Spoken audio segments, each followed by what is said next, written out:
already know that I'm 10 times more woke than that woman there, so, if not more. It's hard to explain. You never know when you see people walking around what people have been through. That's, you know, that's kind of a lesson that people learn over time, one way or the other. People can look way better than the experience that they had. That is one of the beauty of extreme abuse and trauma, is to have someone looking really good.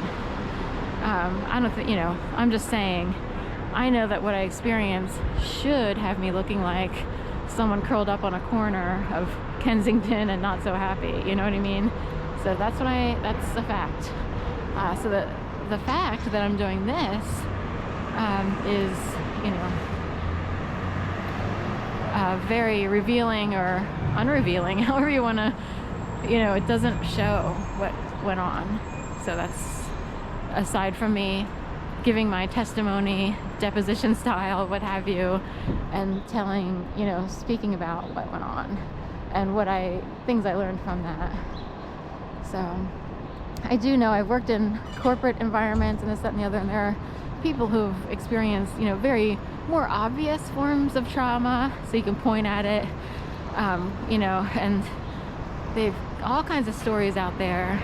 I will say this, what I experienced is very unusual, it's extraordinary, and I have to live with the fact that I can't totally point at it or it doesn't show.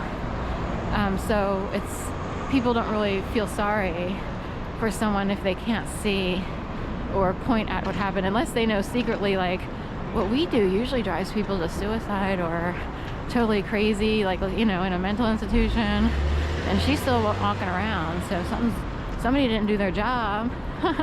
They did their job, but so did a bunch of other people who well, quietly. And also my brain, I had to talk to myself a lot with critical thinking. Okay, I had to logically think, how is that possible? How could it be done? Does that person know they're participating? Do they not realize how big the issue is? And maybe they were told to do something, but they don't realize that they are part of a massive takedown program of them, not me.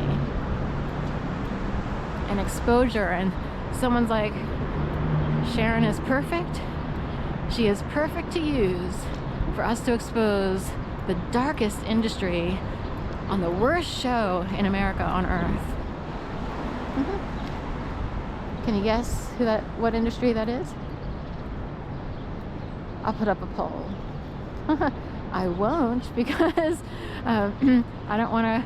I'm worried about, you know, positing certain things and then everybody having a meltdown in community land. So Siren, S-I-R-I-N.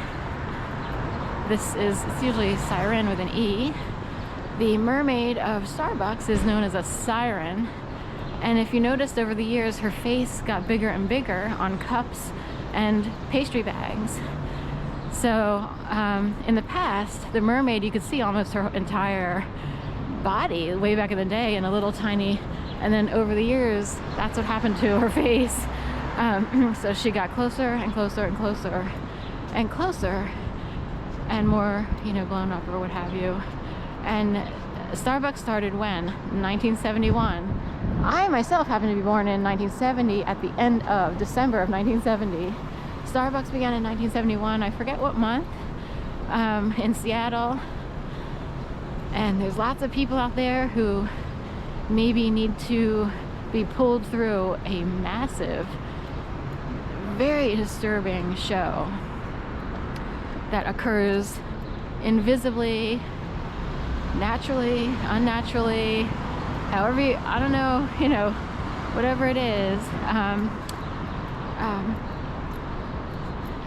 Sometimes people need to be pulled through that hole and pull them up out of the hole so they can walk on top and not be so puppeted or handled by the darkest industry.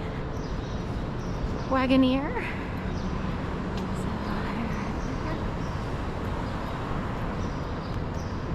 On this way.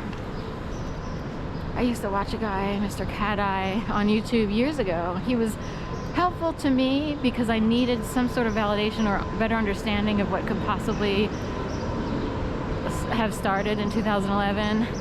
So anything that would help, like that guy knows certain information to question, to help people wonder about what occurs on Earth. We live in a certain system now in modern times, but the age-old mystery of Earth still lives on, regardless of how much science we have, how much progress in the land of AI, computers, what have you. We are still wondering, like, how can someone make your whole life seem haunted? And logically, you're like, I don't even believe in ghosts.